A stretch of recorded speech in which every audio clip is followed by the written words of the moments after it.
Hey guys, and welcome back to another video. And today we're going to be building the Recreator mk5 kit.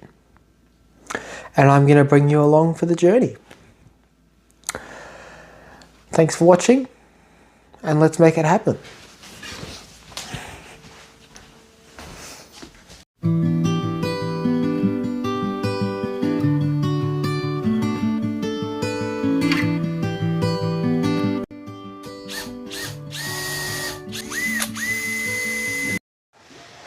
I'm just going to be walking you through my building setup so far for my planning on how I'm going to build this Recreator. So we have all my parts down here. We have all of our gearing, anything really filament related, I've tried to separate that.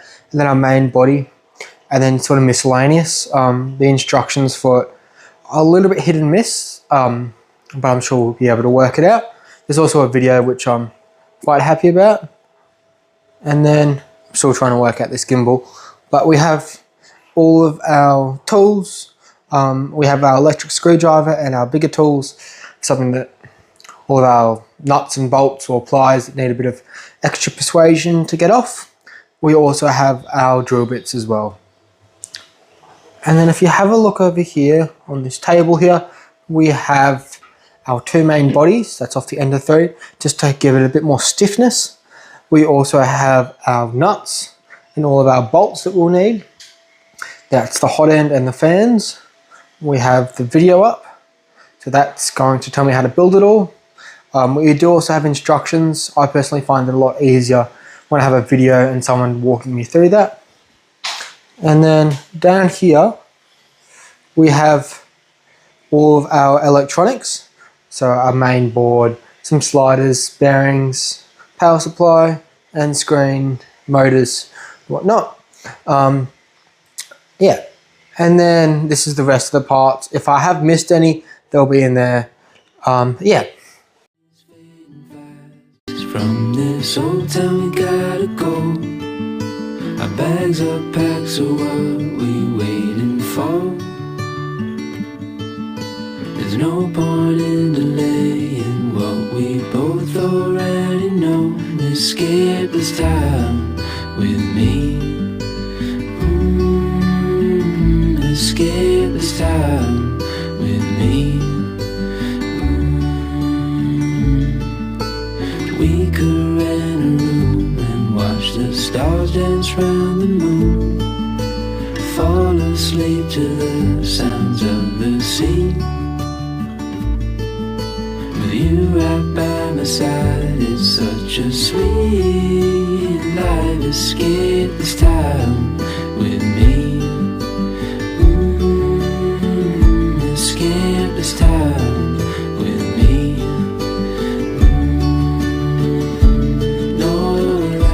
Just giving you an update. I managed to get a bit of stuff done today. Power supply sitting on. We have everything virtually all set up, except for our cutter and our spool and our gears. I wired it all up. I had some troubles with it, but I managed to get it done. And then I've had some trouble. I'll just get this into focus. You can see that wire that's supposed to be plugged in. There's a couple of other ones that are supposed to be set up. And this screen that's sitting on here right now, I'll just come around here.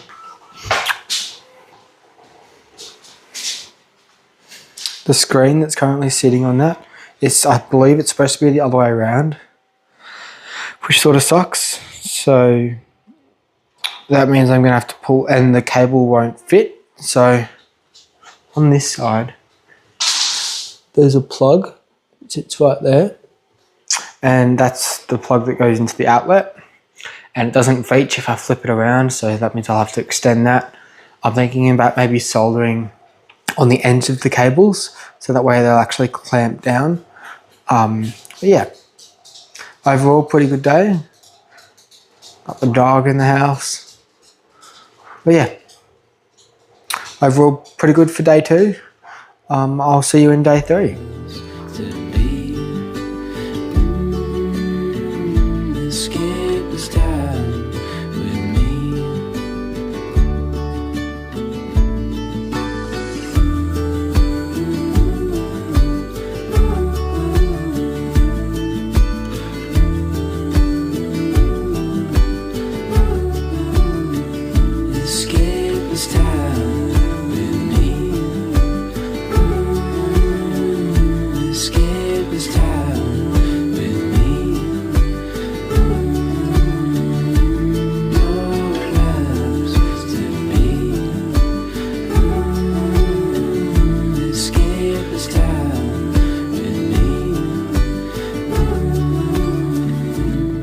Okay, so hey guys, we're back again. We're pretty close to being finished, as you would have seen. All we have to do is put the bottle cutter up here, and then print another bit for back here, just to hold it on, because right now that'll just come out. But everything's working. I've had some big troubles with it, especially with the stepper motor. I didn't realize that inside the Ender 3 firmware, because this is Ender 3 parts and firmware and boards, that the extruder will not move unless the hot end is at least about 160, 170 degrees at minimum. So I was trying to figure out what was wrong with the motor, and I tried cables, I pulled it apart like 3 or 4 times, and then I did a bit more research and I found out that it has to be at the right heat. I started doing some more research because I have an Ender 5 over there and it has all the same sort of brains and plugs. So I figured if I plug the stepper motor into that and turn the extruder on, then it'll work. So then it didn't work. I then thought, oh, I'll heat it up. That worked. So then just to test my theory online, I Googled it and that is true. So then I let this nozzle heat up to about, I set it to 200 degrees. Once it hit 200 degrees, I then turned on the stepper motor and then the stepper motor spun. I also had to reassemble and disassemble this again because I forgot to put this little part on here. So if that goes too far, it then hits that and then it'll grind up all the gears and stop working. And then I also had to disassemble it again because of this. So in here is where the SD card slot is. I had that round the other way. Yeah, and then also there's supposed to be another piece there, but it doesn't actually fit. I think my power supply is just too big. I don't know what it is. But yeah, there will be one more video and then a summary and then we'll be done. This video is getting a little bit long, so the next video will have it working.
Hey guys, welcome back. So, I'm really sorry, most of my videos have been corrupt from me putting on the bottle cutter. I'm not sure what happened, just something with my phone and the app, just didn't want to work. I first tried using some bearings to use that as a cutter, so I grinded it down and put it in there. And it just didn't work. It wouldn't cut and it wouldn't spin properly. So then I took it all apart again and I put this bit on. I found it on, I think it might have been Maker's World or Thingiverse. And it sits on there and just uses a blade, same mounting holes. And it works. It cuts pretty well, as you can see. I've just practiced filling up the bottle and making it a bit more circular, because as Coke bottles have that weird etching on the side for extra grip, it won't go through properly. But yeah, this is the build series done. In another video, I will go through how it all works, how to pull the filament through properly, and how to then feed that back onto a roll. But this was really interesting for me, and I really enjoyed it. Thanks for watching, like and subscribe, and I'll see you in the next one.